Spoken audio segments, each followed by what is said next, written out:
আজ থেকে 40-50 বছর পর যখন নাতি নাতনিরা এসে আমাকে বলবে, দাদু নেইমার কে, আমি তখন তাদেরকে বলবো, নেইমার জানি না তো। তখন তারা পিছন ফিরে চলে যেতে চাইলে আমি ওদের ডাক দিয়ে বলবো, শুন তাহলে, নেইমার সে তো এক মুকুটবিহীন রাজা ছিল, তার দাপটে কেঁপে উঠত সারা বিশ্ব। সে ছিল ব্রাজিলের গর্ব। সে এমন এক ফুটবলার ছিল যে বিশ্বকাপ ছাড়াই সে সারা বিশ্বের মানুষের প্রিয় ছিল। নেইমার এ এক ক্ষুধার্ত রাক্ষসের নাম, যার গোল কুদায় সবকিছু চুরমার করে দিত।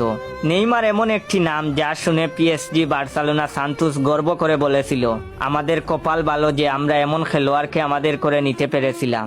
নেইমার সে ছিল কোটি কোটি ছেলেদের রাত জাগার কারণ। সে ছিল কোটি কোটি মেয়ের ফুটবল ভালোবাসার কারণ। নেইমার সে তো ব্রাজিলের সাও পাওলো শহরের গর্বের নাম। মায়ের গর্ভে আসা থেকে শুরু করে জীবনের শেষ সময় পর্যন্ত ইনজুরি নিয়ে লড়াই করা যোদ্ধার নাম। নেইমার সে